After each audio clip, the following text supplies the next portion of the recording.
Hello, ఈరోజు మనం చెప్పుకోబోయే టాపిక్ వచ్చేసి current procedural terminology CPT 2024 changes. మేజర్గా ఏం జరిగినాయి చేంజెస్ అంటే 349 చేంజెస్ జరిగాయి ఓవరాల్గా. అందులో 230 న్యూ కోడ్స్ యాడ్ చేశారు, 70 కోడ్లనేమో రివైజ్ చేశారు, 49 కోడ్లని డిలీట్ చేయడం జరిగింది. అందులో మేజర్గా ఫోకస్ చేసిన ఏరియాస్ ఏంటి అంటే కోవిడ్-19 వ్యాక్సిన్స్ మీద ఎక్కువ ఫోకస్ చేశారు. అలాగే ఈఎన్ఎంలోకి వచ్చేసి టైం రేంజెస్ని తీసేయడం జరిగింది ఈసారి. ఇంకా లాస్ట్ థర్డ్గా మనం మాట్లాడుకోవాల్సింది స్పానిష్ లాంగ్వేజ్. ఈసారి నుంచి స్పానిష్ లాంగ్వేజ్ని వాడుకలోకి తెచ్చారు. ఎందుకంటే ఇది మనకు ఈజీగా అర్థం కావాలి అనే ఉద్దేశంతో వాళ్ళు తీసుకున్న నిర్ణయం. కానీ అది ఎంతవరకు ఇంప్లిమెంట్ అవుతుంది అనేది మనం ముందు చూడాలి. అలాగే ఇప్పుడు న్యూ CPT కోడ్స్ ఏం యాడ్ అయ్యాయి. ఈఎన్ఎంలో వచ్చేసి ఒకే ఒక కోడ్ యాడ్ అయింది, అది యాడ్ ఆన్ కోడ్ 99459 కోడ్. ఎందుకు యాడ్ ఆన్ కోడ్ అని చెప్తున్నా అంటే ఈఎన్ఎం సర్వీస్తో పాటు ఈ పెల్విక్ ఎగ్జామినేషన్ జరిగినప్పుడు మాత్రమే ఈ కోడ్ చేస్తాము. అలాగే ప్యాథాలజీ ల్యాబొరేటరీ సర్వీస్లో వచ్చేసి 6 కోడ్స్ యాడ్ చేయడం జరిగింది. అది జీనోమిక్ సీక్వెన్సింగ్ ప్రొసీజర్స్, దానిలో 6 కోడ్లు యాడ్ చేయడం జరిగింది. అందులో ఫస్ట్ కోడ్ వచ్చేసి 81457, 81458, 81459, 81462, 81463, 81464. మెడిసిన్లో వచ్చేసి హైపర్ థర్మిక్ ఇంట్రాపెరిటోనియల్ కీమోథెరపీ ప్రొసీజర్స్కి 2 కోడ్లు యాడ్ చేయడం జరిగింది. ఆ 2 కోడ్లు వచ్చేసి 96547, ఇది వచ్చేసి ఫస్ట్ అవర్కి.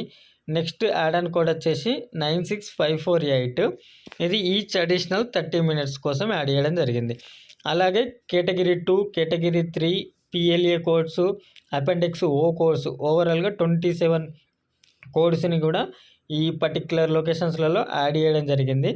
ఇక అలాగే మాట్లాడుకుంటే మోస్ట్ ఇంపార్టెంట్ ఏంటంటే కోవిడ్ వ్యాక్సిన్ కోసం ఎప్పుడైనా పేషెంట్ వస్తే దానికి మన కోవిడ్ అడ్మినిస్ట్రేషన్ కోడ్ని ఈసారి మనకు అప్రూవ్ చేశారు కొత్తగా. ఈ జనవరి 1 నుంచి ఇది అమల్లోకి వస్తుంది. 2024 నుంచి కోవిడ్ అడ్మినిస్ట్రేషన్ కోడ్ వచ్చేసి 90480. ఇక మేజర్ చేంజెస్ గురించి మాట్లాడుకుంటే చెప్పాం కదా కోవిడ్ మీద ఎక్కువ ఫోకస్ చేశాడు అని. అందులో న్యూ కోవిడ్-19 కోడ్స్ వచ్చేసి 5, ప్రోడక్ట్ స్పెసిఫిక్ కోడ్స్ వచ్చేసి 5 యాడ్ చేశారు. రివిజన్ వచ్చేసి ఈఎన్ఎం మేజర్ పార్ట్ వచ్చేసి అవుట్ పేషెంట్స్, ఇన్ పేషెంట్స్కి ఇంతకుముందు టైం రేంజ్ ఉండేది, అంటే ఇక్కడ నుండి ఇక్కడి వరకు అన్నట్టుగా ఉండేది. ఇప్పుడు ఆ టైం రేంజ్ అనే వర్డ్ని తీసేసి మీటర్ ఎగ్జిట్ అనే పదాలను యాడ్ చేశారు. అలాగే ఇందులో చూసుకుంటే నర్సింగ్ ఫెసిలిటీలో కూడా 99306, 99308 ఈ 2 కోడ్లలో కూడా టైం రేంజ్ని పెంచారు. ఇంతకుముందు 45 ఉన్నదాన్ని ఇప్పుడు 50 చేశారు. ఇంతకుముందు 15 ఉన్నదాన్ని ఇప్పుడు 20 మినిట్స్కి పెంచడం జరిగింది.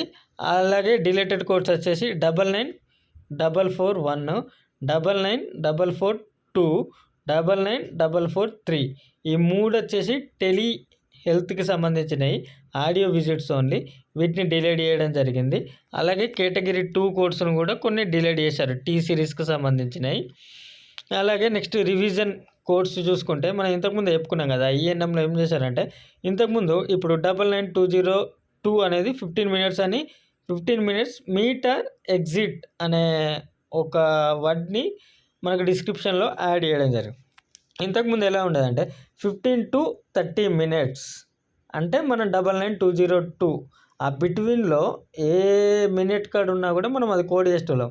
కానీ ఇప్పుడు అలా కాదు, 15 మినిట్స్ మీట్ అన్న కావాలి, లేదంటే ఎగ్జిట్ అన్న కావాలి. ఈ 15 మినిట్స్ తర్వాత మళ్ళీ రెండో కోడ్ చేయాలంటే రెండో కోడ్ వచ్చేసి ఇప్పుడు 99203 అనేది 30 మినిట్స్ పెట్టాడు. 30 మినిట్స్ దాటితేనే కోడ్ చేయాలి. ఇంకా 29 వరకు వెళ్ళినా కూడా 99202 కోడ్ చేస్తాం. అలాగే ఇంకా ప్యాథాలజీ అండ్ ల్యాబొరేటరీలో జీనోమిక్ సీక్వెన్సింగ్ ప్రొసీజర్స్లో కొన్ని డిస్క్రిప్షన్స్ని మార్చడం జరిగింది. ఆ మేజర్గా ఆ కోడ్స్ ఏంటి చూస్తే 81445, 81449, 81450, 81451, 81455, 81456 ఈ 6 కోడ్లలో డిస్క్రిప్షన్ చేంజ్ చేశారు. ఇక మెడిసిన్లోకి వచ్చేసి అదే మనం ఇంతకుముందు చెప్పుకున్నాం కదా స్పానిష్ లాంగ్వేజ్ ట్రాన్స్పరెన్సీ కోసం ఈజీగా అర్థం కావడం కోసం ఈ ఇయర్ ఇంప్లిమెంటేషన్ చేస్తున్నారు అని చెప్పాం కదా, దానికి ఇగో ఇదే పర్ఫెక్ట్ ఎగ్జాంపుల్. అంటే 96446 ఇందులో ఏం రివైజ్ చేశారు లాంగ్వేజ్ అంటే, ఇంతకుముందు ఇన్వెల్డింగ్ క్యాథెటర్ అని ఉండేది. ఇన్వెల్డింగ్ అంటే సామాన్యంగా అంటే మన ఇంకా తెలుగు బ్యాక్గ్రౌండ్ నుండి వచ్చిన పిల్లలకి ఇన్వెల్డింగ్ అని అంటే మనకు అర్థం కావడానికి చాలా టైం పడుతుంది. అదే ఇంప్లాంటెడ్ అంటే మనకు చాలా ఈజీగా ఉంటుంది. అంటే ఏ బ్యాక్గ్రౌండ్ నుండి వచ్చినా కూడా మనకి ఈజీగా అర్థం కావడానికి ఈ స్పానిష్ లాంగ్వేజ్ని 2024లో ఫస్ట్ కొన్ని కోడ్ల మీద వాళ్ళు ప్రయోగిస్తున్నారు. ఫ్యూచర్లో ఇంప్లిమెంటేషన్ చేస్తారు. అలా చేస్తే బాగుంటుంది. మనకు కూడా ఈజీగా ఈ ఇంగ్లీష్ని చదవడం అనేది ఈజీ వేగా ఉంటుంది అనే ఉద్దేశంతో తీసుకొస్తున్నారు. చాలా మంచిది. ఇంప్లాంటెడ్ క్యాథెటర్ అని చేంజ్ చేయడం జరిగింది. ఇన్వెల్డింగ్ క్యాథెటర్ని ఇంప్లాంటెడ్ క్యాథెటర్ అని చేంజ్ చేశారు. ఇక యాజ్ యూజువల్గా డిలేటెడ్ కోడ్స్ ఒక 49 ఉన్నాయి. అది మనకు తెలిసిన విషయమే. ఇక గైడ్లైన్ చేంజెస్, మేజర్గా గైడ్లైన్లు ఏమిటికన్నా గైడ్లైన్ చేంజ్ అయినాయంటే అది వచ్చేసి ఇన్పేషెంట్ అండ్ అబ్జర్వేషన్ కేర్. ఇప్పుడు హాస్పిటల్కి ఒక పేషెంట్ వచ్చాడు, అడ్మిట్ అయ్యాడు, 8 hours లోపే డిశ్చార్జ్ అయ్యాడు. అప్పుడు మనం కోడ్ ఓన్లీ ఇన్పేషెంట్ సర్వీస్ 992221 992223. అదే ఒక పేషెంట్ అడ్మిట్ అయ్యాడు హాస్పిటల్లో, 8 hours కంటే ఎక్కువసేపు ఉండి డిశ్చార్జ్ అయ్యాడు. అప్పుడు మనం ఇన్పేషెంట్ కోడ్ చేయాల్సిన పని లేదు, only discharge code. Same day patient discharge అయితే కోడ్ ఓన్లీ డిశ్చార్జ్ కోడ్స్ వచ్చేసి 992342 99236. ఇక అలాగే ఇది సేమ్ డే. ఇంకా అదే డిఫరెంట్ డేట్ అయిందనుకో, ఈరోజు పేషెంట్ వచ్చాడు, ఈరోజు అడ్మిట్ అయ్యాడు, మొత్తం డే అంతా చూసుకున్నాడు, నెక్స్ట్ డే పేషెంట్ డిశ్చార్జ్ అయ్యాడు. డిశ్చార్జ్ అయినప్పుడు ఫస్ట్ డేకేమో మనం ఇన్పేషెంట్ 99221 99223 ఇస్తాము. ఆ రేంజ్లో ఏది వస్తే అది. ఇక నెక్స్ట్ డే డిశ్చార్జ్ అవుతాడు కదా, ఆ డిశ్చార్జ్ అయ్యేదానికి సబ్సీక్వెంట్ అబ్జర్వేషన్ కోడ్స్ ఇవ్వాలి. ఆ కోడ్స్ వచ్చేసి 99238 and 99239. Thank you, bye bye. Video నచ్చితే ఒక లైక్ చేయండి. మీకు ఇంకేదైనా విషయాల మీద క్లారిఫికేషన్ కావాలంటే కింద కామెంట్ సెక్షన్లో కామెంట్ చేయండి. Thank you friends.